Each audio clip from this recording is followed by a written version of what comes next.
I am so incredibly blessed to have this new guest on the podcast today. I got to meet this beautiful human at the High Vibe Women event in Canada when I was heading over to speak at Christina's event, High Vibe Women. And I was so blessed to get to connect with so many incredible people. And so I want to introduce you to this beautiful woman, Deirdre. Welcome. Thank you so much for being on the podcast today. Oh, thanks for having me. This is awesome. I'm so excited to dive into our conversation today. We're going to talk about so many different things. And you just had me on your podcast and we talked all about so many different topics. And so I'm sure this episode is going to be so fun. And so before we dive in, I would love to start with the first question I want to ask you. Your book is called Turn Your Light On. I'd love for you to share a moment that you realized your light was dimming and what did you do to turn it back on? Okay, so let's take it back. This is a couple years ago, okay? This is like actually this is the first thing that came to mind, okay? So a couple years ago, I got booked to speak at a conference. There was about 500 people in the audience, and a couple people, one person specifically, I was a little bit nervous to speak on stage with. I was like, oh my gosh, I'm speaking on stage with this person. And that was just one part of it. I had spoken on a lot of stages and stuff before, but I was a little bit like, oh my gosh, is this person going to see me talk? All of that, like a little bit of the nerves. But anyways, before this trip, to speak at this conference, I threw a sparkly dress in my bag. And it was a sparkly dress I hadn't worn for about 5 years. And it was just a very much like unconscious thing I did. I just threw it in my bag. It wasn't the outfit I was going to wear on stage. So it's about 20 minutes, 30, maybe 30 minutes before my talk. And I'm in my hotel room at the conference and I'm pacing back and forth in my hotel room. And I'm like, do I wear the sparkly dress or do I wear the white outfit, which is what I plan to wear? Do I wear the sparkly dress? Do I wear the white outfit? And for whatever reason, Christine, I was freaking out. So I call my friend David, who used to be a coach of mine years ago. And I was like, David, I'm freaking out. Like, I feel like I'm supposed to wear this gold sparkly dress. It's kind of like a Beyonce dress, to be honest, with like long sleeves. It's beautiful. It wasn't the type of conference where people were wearing sparkles. It was more of like a casual-ish type of vibe, but like it was a beautiful conference, right? And my soul was like, you're supposed to wear the sparkly dress. And so I'm on the phone with him, pretty much having like an anxiety attack. Never happened before, speaking of imposter syndrome or whatever was going on. And he's like, Dia, I don't think you should wear the sparkly dress. I think your nervous system is really out of whack. I think you should just wear the white outfit and you should just go downstairs and speak. I just don't think it's a good idea. So I put on the white outfit. I look at myself in the mirror and I always have these moments with my soul and my reflection. I don't know what it is, but I looked at myself in the mirror and I'm like, if I wear this outfit, I'm going to be playing small and I'm going to be dimming my light. And so I'm like, oh man. So I put on the outfit, I put on the sparkly dress, the heels, and I walk downstairs through the conference. Everyone's looking at me. They're like, what is she wearing? I'm the first speaker of the day, or maybe second speaker of the day. And I walk on stage. And the first thing I say is, you know, I just had a panic attack about 15 minutes ago in my in my hotel room. I was like, do I wear the white outfit? Do I wear the sparkly outfit? And then I basically told the story of what happened. And then I shared, when was the last time that you felt like you were too much or it wasn't safe to shine? And live in front of an audience of 500 people and the person that I really looked up to, who I didn't know was in the audience until later, I talked about the trauma that happened where I wore the dress 5 years ago. I was in a relationship that was really toxic, and my boyfriend, every time I was like, happy go lucky and out there and getting a lot of attention, he would just knock me down emotionally. So the last time I wore that dress, I felt like I was too much. So for me, being on stage, choosing that dress, having the freak out in my, hotel room 15 minutes before going on the stage was like me reprogramming my nervous system that it's safe to shine, giving people permission to shine, but also the vulnerability of like, hey guys, like I literally had a panic attack and I've never had anything like that happen before around an outfit. And then this woman came up to me after and was like, that was a great talk, and like gave me a hug. And I was like, oh my gosh. And it was just so authentic, but it was really like this moment of, if I don't wear the dress, I'm not being me. And I think that to me in that moment was really important because it felt like not wearing it was like dimming my light. And I think I had been doing that for years unconsciously. Yeah, so powerful. And I can see how the audience would have absolutely resonated with that. And I think that it's so beautiful how you really acknowledge that, and you just shared it so vulnerably on the stage and the impact that that would have had. Like, I think sometimes we can get so caught up in really worrying about being perfect. Being perfect, especially speaking on stage, that's one of those things that you're like, well, I have to have everything perfect. Right. And I have to have all the thousands and thousands of followers, and I have to like all the things. And I think that just you sharing that helps people hopefully see that we all have those fears and doubts, no matter what it is that we're doing. And I just love how you had such a beautiful visual analogy too, of like the sparkly outfit and the white. Like, am I going to just blend in, or am I going to be shiny? And I just love that. Yeah, I think it's so easy to just play it safe, especially in environments. Like that environment was an opportunity for me to kind of blend in with everyone else, not wear anything that was super out there. And a lot of people were like, wow, your dress later on. And I had women come up to me and say, hey, listen, like last night I was going out to the gathering and I was wearing sparkles and I actually walked out and changed and went back because I was like, oh no, this is too much. And how often are we told that we're too much? Our emotions are too much, our dreams are too much, what we want is too much. As I was saying, I just think it's so easy for us to try to play it safe and not do the thing that we really want to do because, past traumas and wounds and experiences where people have told us it's not okay to do this, and we potentially have experienced really painful experiences that have showed us, oh, it doesn't feel safe to stand out. If I stand out, people are going to make fun of me. I'm going to get teased. I'm going to be rejected. I'm going to be made fun of. I'm going to XYZ. And one of the survival instincts that we have as humans is we want to belong, we want to fit in. So when we've had these negative experiences of any kind in our life, it's like, oh, well, I don't want to be too much. I'm just going to dim it down. I'm not going to wear the lipstick. I'm not going to say the thing I'm really feeling. I'm not going to put my hand up. I'm not going to ask the question. I'm not going to maybe even go on stage or share my story or write the book or whatever the thing is. It's just so easy not to when that is, a life experience that we've had. Mm. So true on so many levels. And I think that there's always that fear of being too much. And one of the things that I feel like I've really practiced over the last year and a half, and I'm not actually sure where this came from. I think it was just a friend of mine at one point saying, like, I don't even know, actually, no, I'm not really sure where it came from, but I just have this thought of like, I love being the best dressed person in the room. Like, it's okay for me to be that person. And so I don't know whether it's just come from different corporate corporate experiences and stuff like that, where you're expected to dress nicely and like expected to make sure your hair and makeup was all done, like we had to really be on show. Or it might have been, for I worked on cruise ships for a few years, and that was something where we were expected to be on for our guests. And so I have always been someone that's like, be the best dressed person in the room and let that be okay. And I often get comments around like it, like I wore a bright pink suit to I love Christina's that. I was wedding. like, I'd wear that. Yeah, right. And it's like so bright, but yet some people are like, oh my God, I love your suit. I wish I could wear that. And I'm like, you can. I'll tell you where to buy it. Like, but I think sometimes people like think, oh, she must be super confident to have that. But I honestly believe it's come from the process of just slowly but surely allowing myself to be fully expressed as I go. And I think sometimes people have this underlying belief like, I'm either that or I'm not. I'd love to hear your take on this when it comes to someone like stepping into their fullest expression. What is the pathway that you notice people go on? Yeah, I mean, there's so many different kind of directions to this. So, for example, my story of like, do I wear the white outfit? Do I wear the sparkly outfit? I used to be the sparkly girl. I'd wear like different colors. I'd have like 5 different colors on my outfits years and years prior. Like, so it wasn't like a big thing for me in the past, but there were certain moments in time where I'm like, oh, it's not safe to shine. It's not safe to be different, all of that.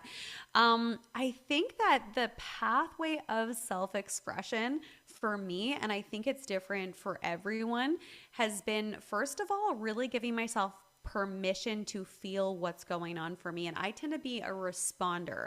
So, what I mean by a responder, I'm not talking about human design or any type of platform in that kind of way that showcases what you are. This is just, I've noticed about myself is if something is going on in the world or around me that evokes an emotion or a feeling or something comes out of me, that's where my expression starts to come through. So for me, when I'm like out in nature, if I'm running, when I used to run a lot, or when I'm on a bike, that's when like certain like lyrics or certain things would come through me and I'd be like, oh, like I'd write about it, I'd journal about it.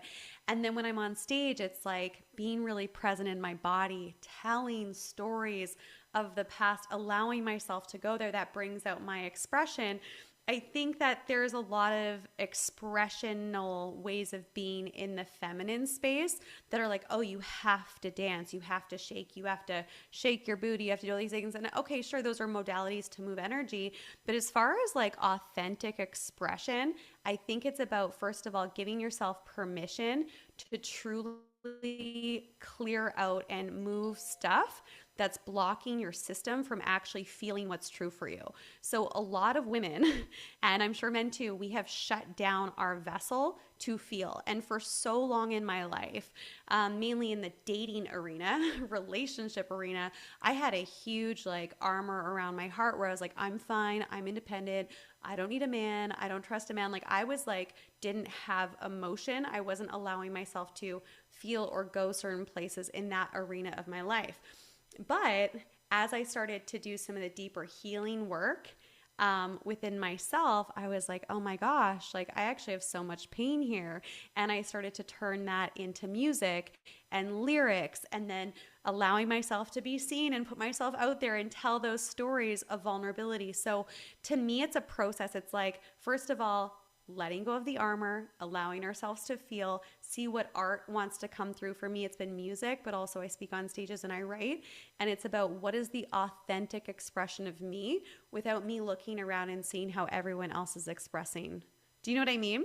Yeah, absolutely. Like you're coming back into your own rather than being like, oh, I've got to express myself in that way because that's how they're showing up. Like you're really truly Yeah. coming back to yourself. I just love that. Mm-hmm. So true. Mm-hmm. And so, can you give us a little bit of an insight as well of like the business that you now run, and maybe a little bit of background of what led you to the work that you do now? Yeah, so I'll tell you a story. So about, 9 years ago, I was standing in my kitchen, I was putting my fingers through my hair, and I realized that something fell off. So I grabbed my phone, I raced to the bathroom, put on camera mode, and I start angling at the back of my head, like, what's going on? And I'm like, oh my gosh, I have a bald spot. And it was a couple inches wide on the top of my head. And I remember looking at myself in the mirror, reflection moment. I'm like, how did this happen? How do I fix it? Clearly, the universe is trying to tell me something because it's going after my hair. And my hair to me has always been like the thing that I've loved about myself, physically, right? And I'm like, oh my gosh, like I can't hide this. Like I lost a chunk of hair. So I go back to my kitchen and I sit down for a moment. And that's when I hear this voice come out of me and say, if you don't listen to your soul, you're going to manifest cancer and die in the next year. And then I have a flashback to 5 years prior. The only other time I had ever heard this voice, and I'm outside, I have friends and family to both sides of me, and I'm walking down the aisle with roses in my hands, about to marry the man that I think I'm going to spend the rest of my life with. And this same voice says, this just isn't going to work. But I didn't know what this voice was. I really did think I was doing everything I was meant to be doing. So what did I do? I shoved it down. And I said, I do. And so I'm sitting at my kitchen table like 8-9 years ago having this flashback. And I'm like, I have 4 different types of autoimmune disease that the doctors can't seem to help me with. I have pain in my neck and shoulders, chronic pain to the point where my massage therapist actually fired me. I didn't know they could do that, but they can. She's just like, I can't help you anymore. And I was depressed to the point of having a vision of ending my life. And from the outside looking in, I was the happiest person everyone knew. Like I really believed I was too. Like on a mental level, I thought everything was great, And I just remember feeling like every time I'm around my husband, my entire body would contract. He was always telling me who to be, how to be, what I can wear, what I can't wear, who I can talk to, who I can't talk to, and always just talking down to me. And I felt completely worthless. So I'm sitting there and I'm like, oh my gosh, could it be that this entire time, ever since I walked down the aisle and said I do and didn't listen to that voice, that my soul has been speaking to me through these symptoms of disease, and I just haven't been listening. So I made a vow to myself. I was going to get radically honest. I was going to have courage to look and do the hard things. And then I was going to take massive inspired action to change my life. And I did. And that brought me down the path of studying with shamans, doing deeper healing work, and doing this inner work. And within just a few months, I healed myself of 3 of those 4 autoimmune diseases, chronic pain gone, depression gone, food sensitivity is gone. And then eventually I had the courage to leave the relationship. So how is this connected to what I do now? Well, what I do today is I help people, first of all, understand the language of the soul, because it's always guiding us. I help people get radically honest with themselves so that they're not wasting their time doing the thing that's not actually for them. And then I help people transform their trauma, their pain, their history, whatever's gone on, into their greatest gift for humanity through sharing those stories, through speaking on stages and building their, business of impact in the world. And so that story, although it's not directly connected to my business, it's the why I do it, because there are so many of us who have incredible stories and things that we're like, oh, I don't want to talk about it. It's like, yeah, you need to talk about it, because those stories have the power to heal and transform so many people. And you know that. You have a book, you speak on stages, and I help people tell the hard things, but also to attract their soul clients and really, really be powerful magnetic speakers. Yeah. Yes, I love that. And that's so evident in how you share. Like, the storytelling that you use is really powerful. And I love that. Was that something that you learned? Was it something that has just come through, like the way that you express yourself? Like, where did the storytelling come in? Yeah, so I've been speaking on stages for about 8 years now, and so I did do some storytelling before, but I absolutely have worked with coaches, and it's a big part of what I teach inside my work, is because storytelling is the bridge of who you are and what you do to the person who's sitting in front of you or listening to you on a podcast or reading about you in a book. That's like, oh, this person's human. There's a connection line here.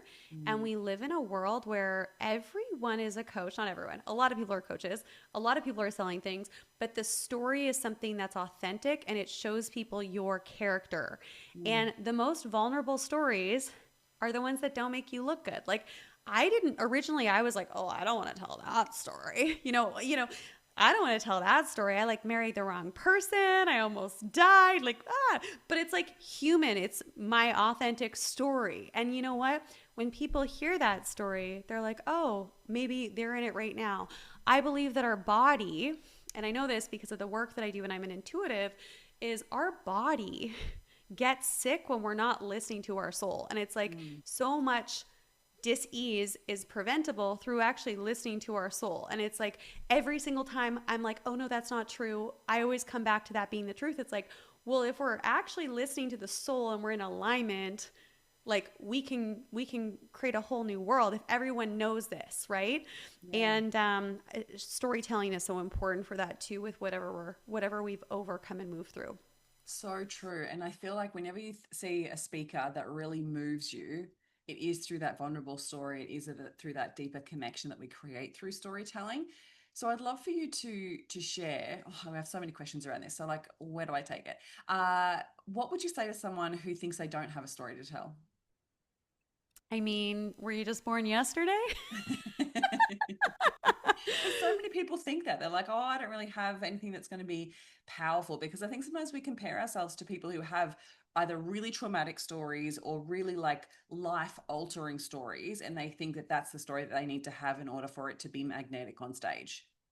Yeah, I mean, I've had people, I forget, I was talking to a woman not long ago, and she's like, I teach on this, and I've just always been really good about this, and I just grew up this way. I'm like, well, there's a story to that, because you grew up this way because your parents were this way, so it was a habit that you believe to be true, and it was practice, and the practice creates the result. I'm like, there's a story there. But the best stories do have some sort of conflict. I'm just being honest. I'm not saying that, hey, let's dig up your trauma. We could. We don't have to do that though. But really, stories, essentially, a really good story has some sort of conflict. And I guarantee that every single person listening to this has some moment in time that they've had some sort of conflict, inner conflict or outer conflict in their world, where they had a pivotal moment. And it might not even be related to what they sell or what they're doing, but that story makes you human, and that story reveals your character. And a lot of the time it's the stories that you don't want to tell that you're like, I am so much more evolved than this. I am so beyond it. That's usually the story to tell. But everyone has a story unless you were literally born yesterday. So we're not buying that today. And it doesn't have to be it doesn't have to be traumatic, okay? And I think then the other side, or the other flip of the coin, would be like, how do I have a story? And maybe I have a vulnerable story I want to share, but how do I then connect it back to my business? Would you say to that? Well, I just shared a story that isn't actually directly connected to my business. Yeah. I'm like, I don't want to say what I invite people into is, hey, let's scale your business through speaking on stages and podcasts and, thought leadership stuff. Like that's kind of like my area that I support people with, right? Like that arena. I am not telling you about your relationship advice. I'm not asking you if you're sick. I'm not, there's a lot of things I'm not doing as far as what I'm offering, but they're connected because it shows honesty, courage, showing up. I was out of alignment. I came into alignment, and now I help people transform their pain into their purpose or their trauma into their gift. So another example of a story, there's a man that I know from LA. He has a story of being a cowboy, right? And you're like, how is this connected to what he does? He's not a cowboy anymore. He has this like crazy story about like being a cowboy and then one day walking away from it and having a family. And now he's a business coach. And it's not related. It's not related, but it's a good story that shows who he is. And it connects with his authentic people based on, connecting to family and values versus chasing a dream that's over, but like, so it doesn't have to be directly connected, but it's always connected because it reveals who you are. And people care more about who you are versus what you do, because a lot of people hear me talk and they're like, I don't know what you're selling. Like maybe they don't hear what I'm offering, but they're like, I don't know what you're selling, but I want to sign up and work with you.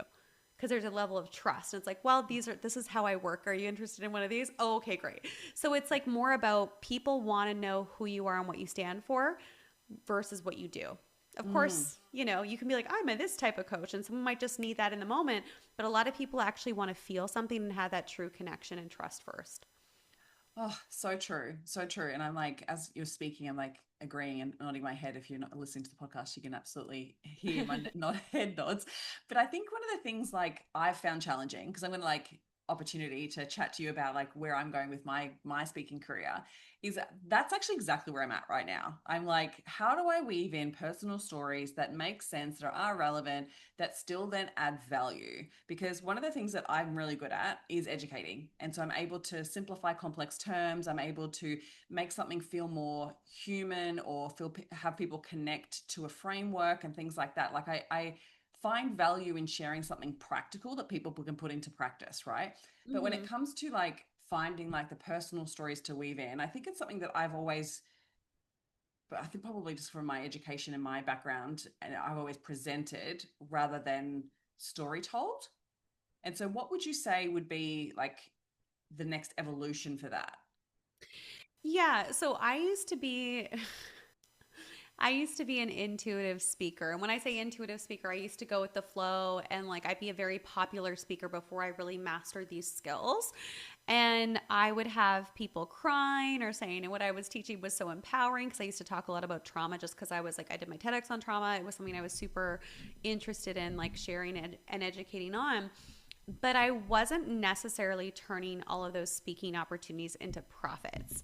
And so what really changed for me in my business and why I'm so passionate about teaching this and like the strategy behind it too is that you can be an amazing teacher, but unless people have already bought into you, like if you're hired by a company to come and speak and that's what you're brought in to do, amazing, right? But if you're looking to like grow your clientele and also have things connect deeper on a soul level to people, there needs to be story, because story actually bridges the teaching into the person's world. So how you can look at it from like kind of like a basic foundational way of looking at it is like every single thing that you teach could connect to some story. There's always a connection point. I'll give you an example. So what story do I want to tell? Okay. So when I was like, I don't know, 17 or 18 years old, I worked at this place called Gene Outlet in Kamloops, BC, Canada. And basically it was an outlet store for jeans, and it was a popular place to work, believe it or not. All the cool kids worked there. I thought it was pretty cool. Anyways, so because it's a jean outlet store, there would only be so many sizes left of certain jeans, right? All these like different designer jeans. And so sometimes, actually a lot of the time, we'd have people come in and be there like, I want these jeans. And we're like, well, we only have these sizes left. And I'm like the young, clerk girl at the, at Jean Outlet. And there'd be like a woman in the change room trying to squeeze into a pair of jeans that are a size or two too small. And so I'm like, 17 years old, awkwardly being like, hey, what about these jeans? What about these jeans? What about these jeans? And they're like, no, I want these jeans. And I'm uncomfortable because I'm like, they're going to rip the pants. They really want those. They're really committed. The other people are uncomfortable. That person's uncomfortable because they're trying to get into a pair of jeans that just aren't fitting and they're trying to force it. So in life, we outgrow environments all of the time. We outgrow environments all the time, relationships, places, jobs, a lot of different things. But a lot of the time it's really hard to step into the bigger pond, to move into the new environment. And instead, we would rather try to fit into an old pair of jeans or a pair of jeans that are two sizes too small. And so what happens when we're trying to fit into a pair of jeans that are too small, or AKA the circles that you're still hanging out in that you've outgrown, it's uncomfortable for everyone involved. It's uncomfortable for the people around you that are witnessing it. They're like, you don't belong here. It's uncomfortable for you because you're trying to fit into something you've outgrown. And it gets really awkward for everyone. So just like when I worked at the Jean Outlet and the woman trying to fit into a pair of jeans that were too small, it's a little bit ridiculous. A lot of the time we have these opportunities for growth. We have these masterminds. We have these next levels that we want to step into, but we have fear that it's not going to work. But the problem is you're trying to fit into something that doesn't fit. And when we try to stay in an environment that no longer serves us, we get sick. We create drama, we rip jeans. I might crack some jokes along the lines there, but it's a life story that I had. It's random. I do it better on stage when I tend to bring that up. And I actually have a different angle sometimes that I teach on that, but it's like a real life story. Me working at the Jean Outlet, something I really witnessed. It's awkward for me. And I'm like, hey, and then I bring it into a teaching moment of like, are you trying to fit into like where are you still trying to fit into something you've outgrown? Like, stop it. You look ridiculous, right?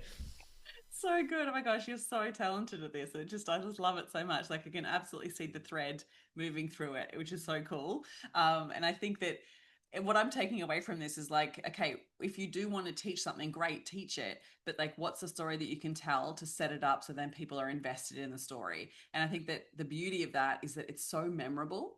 It keeps people in the memory of it. Like I can picture myself in that change room, seeing you like being like, what about these? What about these? And everyone being uncomfortable. Like I feel like it's so visceral in the way that you can actually describe it. It's so cool. Yeah, so storytelling and really crafting your story, your talk, all of those things, and really mastering the art of storytelling will make you a memorable speaker, and it will get you on bigger platforms and attract higher level clients just because you become memorable versus the person just teaching information. Even though you're super magnetic, you're amazing, all those things, it just makes you a whole other level of speaker when you can really incorporate these. Yeah, and I feel like this is something that I'm really working on at the moment. Like it's something that I'm completely aware of, and it's like I've gone through this way, and even in evolution of social media content as well. Like I was the educator, and I would constantly educate, whereas now I'm like trying to weave in storytelling and weave in authority and weave in, taking people on the journey of understanding the process and the transformation. And I think it makes it so much more memorable. And I just love that you shared that concept, but also the story to help really communicate the point. It was so cool. So great. And so what would you say for women who are really wanting to step up their speaking game and get noticed on bigger stages? What's something that you would say when it comes to landing those opportunities? How have you done that for yourself? Yeah, so really the first step is you really need to master your core story. There are a lot of different types of stories that you can have. Like the one that I shared just there was just like a story that would talk about something that's important, that if I wanted to get a point across on stage, or if I was speaking to a group of people, right? So that's kind of like a side story.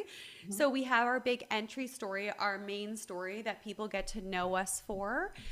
So the first step really is you really need to master that story and be able to tell it in a way where people feel something. So the way I teach and when I work with people is when you're telling your story and your talk, because they're all different parts, like there's different pieces for different things and different reasons behind all of it, is you want your listener or your audience member to literally be on the edge of their seat wondering what's next, because you're constantly getting them to buy into you every part of your talk.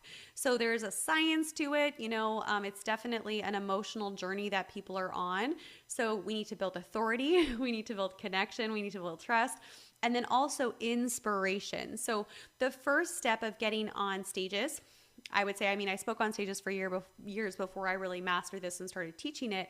But you really want to know your story, because if you don't have a great story, you're not really going to be remembered. And then it's good flash in the pan, but it's not going to grow your audience, grow your business, all of those things. So mastering your core story, mastering your talk, knowing who it's for, knowing who your ideal client is. Like a lot of the time people are like, oh, I teach about self-love, or I teach people how to lose weight, but who are you teaching to lose weight? Like, let's get more specific. Like, who is this talk for? What are they going to walk away from your talk with? And how is it going to change their life in some way? So you need to get really clear on that. The title of your talk, the subtitle, definitely have your talk done, practice all of those. And then from there, it's easy to get on stages and podcasts and platforms because people know your flag in the ground. They know what you're about. And if they see the outline of your talk as far as like who it's for, all those things, they're like, oh, this would easily plug into this event. This would easily plug into this podcast. And it just becomes easier. And then once you get on like a podcast circuit and all of those things, then you have all this content showing that you're the authority in it, telling all these different stories. And then other people reach out to you to be on their podcasts, on their stages. And like one podcast I was on, a couple of years ago led to multiple six figures, and also 5 big stages and other stages and more opportunities and book sales. So it's like all of these things combined together just builds a ton of momentum. So to answer your question, your story and your talk for sure, knowing who it's for and having that dialed in, then it's easy to get on the platforms. So I feel like there's so many avenues we can take this part, but like, I want to come back to the terminology expert, because I think one of the things that prevents people from really putting their hands up and going for those opportunities and really nailing that story is the expert conversation. So what would you say? Because I think like there's this element of like, well, I have to be perceived as the expert, right? I have to be sharing something that's of value, but then I want to share this vulnerable story, or I want to share this story of mine. But then I feel like sometimes there's a conflict between people being seen as an expert versus sharing a vulnerable story. And coming back to what you were saying earlier, like it is important for people to connect with you. But what would you say if people have hesitation around like, well, how will this affect my status as the expert? Like, will this affect the way that people will perceive me as the expert in this area if I'm sharing this story? I'm not sure if I'm articulated this question right, but does that make sense? Right. So if I show people I haven't been perfect, will I be judged? So, people are already judging you. I think that's really important. People are already judging you for doing whatever you're doing or not doing already. So like, we just need to be stronger than the fear of judgment. Number one.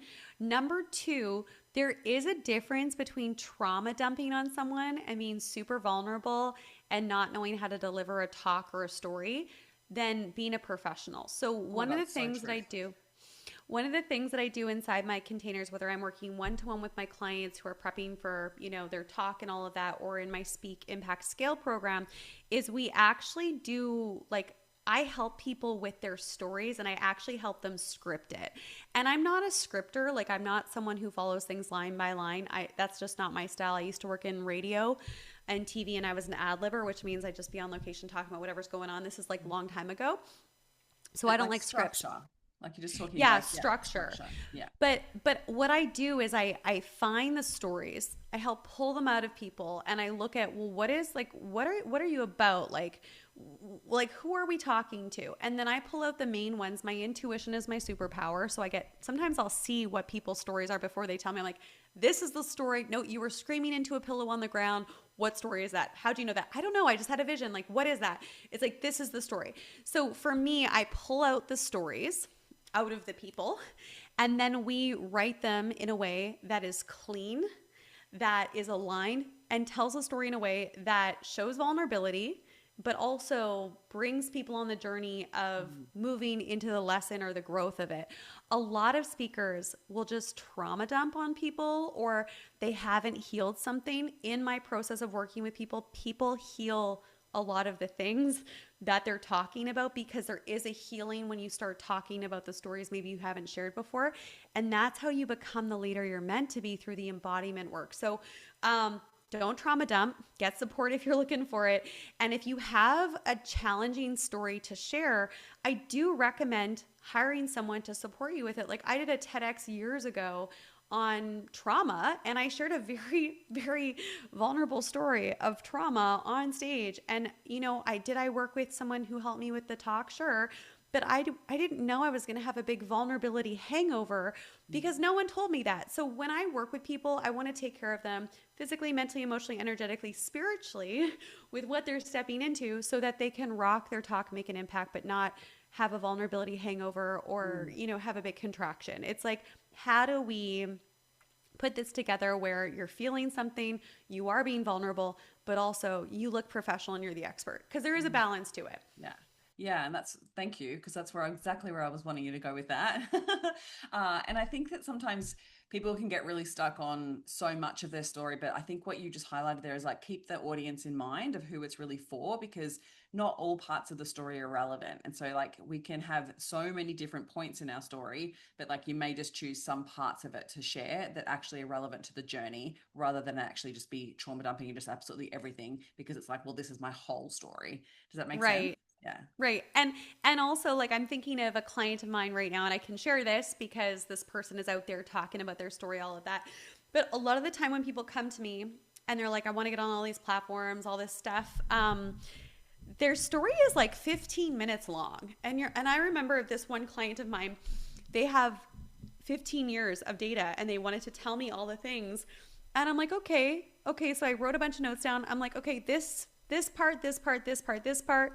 It's a 2.5-minute story now, and it was more powerful than the 15-minute story they were telling from stages before. And then at their events that they started to speak at, once we did this work, was like, oh my gosh, Deidre, I was walking around and I was listening to other people's talks, and I'm like, their talks are so long. They're doing all the mistakes I used to make. And it's like, when we have our own story, we want to tell everyone everything. But you know what? 98% of it isn't relevant. And if you're doing storytelling well, you don't have to tell it all, and you want people to know more. You don't want people to know everything, because they're going to tune out after 2.5, 3 minutes anyways on their phone. They're like, I don't know what you're talking about right now. You're walking the dog. And they're like, was she talking about this or this? I don't know. She talked about her mother. She talked about her dog. She talked about her, childhood and her future, like the tree. I don't know. So this is what happens. It's like people overshare, and they don't know how to storytell, which is why it's important. Honestly, it's probably the number one thing you want to have if you want to be on stages and you want to grow your brand, is the art of storytelling. Like, hands down, most effective thing I've ever mastered in my business. Yeah. So true. So true. And I feel like there's elements of like people's story, like you say, like, make sure it's from a healed place. Like, allow yourself to work through that healing, because it's so incredibly important, because you can really see when people haven't fully healed it. And you can also get caught up in your own head about it. I think, like, when you're speaking on stage, if you haven't healed that part of yourself, like, and I'm sure you have clients experience this as well, like, if you haven't either practiced it enough or you haven't healed that part of your story, you get so stuck in the memory of it that you forget where you are in your story, and it actually impacts the way that you show up and speak. Like, do you see this? Yeah. I mean, so part of it's interesting. So when I first started sharing the story that I shared earlier around like losing a chunk of hair, etc., I I was like so disconnected from the story because I was like, I am so over this. This is so not my life. Let's talk about something exciting and fun, Mm, right? Like that was my mm, mentality years ago mm, before I started sharing that. And then I started actually sharing the story and like being really present with the story and really like allowing myself to go back into moments in time as I was telling the story. And the truth is, I never feel good telling the story because I'm actually allowing myself to go back in moments in time and feel it so that I'm authentically experiencing it as I'm sharing it so that the audience feels that presence as well. So you don't have to be perfectly healed to share the story, but I would recommend doing some work on it, having a professional support you with it if you are wanting to like have it out there in a bigger way. mm. But I never feel like good sharing that story. I'm never like, oh my gosh, I'm amazing. I'm like, oh, this is uncomfortable. I feel a little bit in my chest. But am I crying on stage, snotting and like curled up in a ball? No, I'm good, but it gets easier, but it's never comfortable. And I think that's important too. Amazing. And so, if you had women coming to you wanting to land more speaking opportunities, what would you say the next step? Once they've nailed their story, what would you say their next step would be? Yeah, so once you've nailed your story and your talk, because there are different stories within your talk, is to look at what your offer is, right? So the offer is really important. Like, what is your core offer that you have, and what is the ascension of your offers if you have more than one? And then what we do is we really look at connecting your offer with your talk and then the conversion part of your talk, because a lot of people are on platforms and stages and everyone's like their friend after or follows them on social media or likes their stuff or connects with them, but they're not making tens of thousands of dollars from speaking per hour. And you should be making tens of thousands of dollars for every speaking gig. Absolutely. So that's a big thing. So it's about looking at how do we make it profitable and then finding aligned platforms to get you on. So pitching, finding the right platforms, and starting to turn one podcast into many, starting to turn one stage into many. And there's a system that I teach that helps people get onto all those platforms and then monetizing it. Love it. So it just depends on people's goals, right? Yeah, Yeah. totally. Amazing. And I'd love to hear your take on like, is there any other specific lesson that you feel like you've learned over the years that really has contributed to your success with speaking on stages that we haven't touched on just yet? As far as speaking on stages and, sorry, what was the question again? Something I've learned that has really been like impactful. Mm.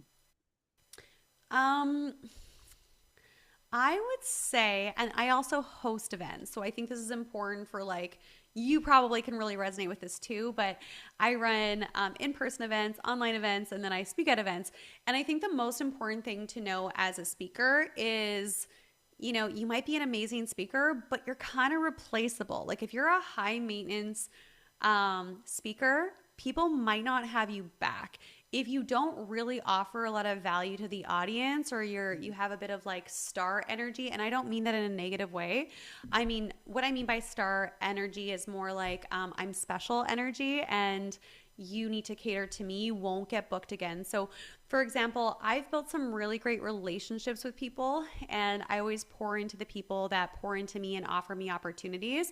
So for me, I'm always thinking about the people that are opening doors for me. How can I support them? Even the events that I want to speak at or the things that I want to be a part of, how can I support these people so it's not me just on their stage, which I love to do. I'm great at it. It's my favorite thing to do is speaking on stages and podcasts, but it's like knowing that as a speaker, it's more than just speaking on stage. It's about how the coordinator, how the host feels and their interactions with you. And are you submitting things on time? Are you promoting their events? A lot of, I had an event a year ago in Vancouver and it was awesome. It was so fun. And I had 12 speakers over 2 days, such a powerful event. And there were some people that promoted, and were like, hey, how can I support you? How can I support you? Like really showing up. And I'm like, I'm going to find more opportunities for these people because they're helping me so much that I want to give back. And I think about that with clients too. Clients that refer people to me and do things that are amazing. I'm like constantly like, oh, I'm going to connect them with this podcast or this connection. Like I'm constantly thinking of them. But then there's always the one or two people. I mean, I'm just talking about in general as like a event host, there's always one or two people that are kind of like, everything's about me. I want Yeah. to change my photo 20 times and like all this other stuff. And you're like, dude, like this is a privilege Yeah. to be on this stage. So I think that that's something that people really need to understand, especially as new speakers.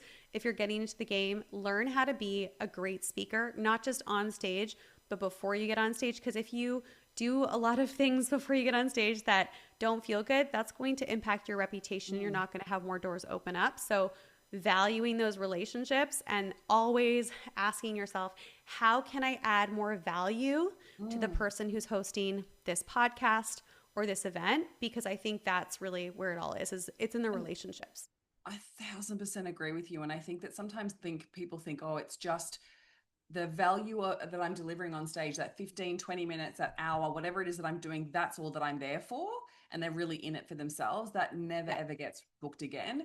And I think even like just simple step of just promoting the event makes such a big difference. Like one of the speakers I had on my stage this year, like the reason why I chose her to be on my stage when I started looking for panelists was because she was such a cheerleader for the event. Like she was constantly sharing it. She was like, how else can I Mm-hmm. help you? What else do you need? And I'm like, do you want to speak on my stage? And she's like, yes. I'm like, great.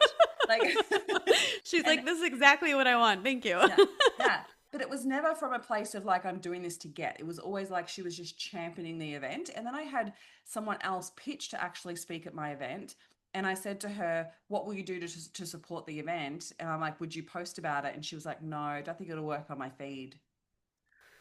I was like, okay, then. Well, that just goes to show that you're actually not in it for the right reasons and wasn't really connected with the message of the event, because the message of the event was all about collaboration. Yeah. I'm like, pick your stage. But it's so interesting. Like, I think as well for myself who runs events and the podcast as well, the pitches that I get really helped shape the way that I pitch, like so massively. And I think that, yeah, I Mm-hmm. love that you just shared that, because I think it's a huge part of like, it's not just about getting the speaking gig. It's like what you do around that to one, land the gig and build the relationships. But when you also recognize that those people that are running events are so highly connected, there's so much more that can come from just one speaking gig that you are missing out if you're just in it for yourself, just there to pitch, or just there just to get the gig because you're wanting to maximize off their audience. You're really in it for the wrong reasons. Like, play the long Mm-hmm. game, because people will absolutely remember the experience that you created for that. 100%. And you know, another thing with like a lot of podcasters aren't getting paid to run their podcast. They're Mm. doing it because they want to feature you. They want to do all the things. It's a part of like their community builder. It's like, you know, one of the things that is like a no-brainer for me, and I will do this for your podcast, okay, just so you know. And I do this, you know, I just think it's so important, absolutely sharing it on social Mm. media, but writing a review, like write a review for Yeah, the it's not podcast that you're difficult. on. Like that's so, you know, it's just such an easy thing to do. Share it. I always ask podcasters once I'm on their show, you know, and I'll just ask you live and you can tell me after, but is there any type of guest that you're looking for? Because I have an incredible network of people I can connect you with. I have a bunch of people that might be a great fit for this, you know, show. Yeah. Do you need any intros? If so, I do those intros within 24 hours. And then I always ask, hey, do you know anyone else who has a podcast like yours or a friend that you think I'd be a great guest on? Would you mind doing an introduction? And I it's love just that. like reciprocity, like supporting each other. And it's Mm. not hard, but there are specific people that I won't have be a part of my stages or my opportunities because I gave them an opportunity and I was like, they actually, you know, were not, they just, they just made it about them. And really, events are expensive. They're a lot of Mm. time, a lot of energy. And if you have the privilege to be on someone's event, you better promote it. You better show up. You better be on time. You better be prepared. And you really better be appreciative because it's somebody betting on you and their reputation too. It's more than just, you know, a 60-minute slot. It's so much more than that. So true. So true. Well, thank you so much, Deirdre, for sharing so much beautiful wisdom here today. It's been such a joy chatting with you. Is there anything else in particular that you'd love to leave the audience with as we finish up the pod? I mean, it's just been so fun chatting with you. So this has been so great. I think the biggest thing is I really believe that everyone who has a business, if you're a coach, if you're an expert, or you want to step into those spaces, speaking on stages for me has been the fastest way of growing my business.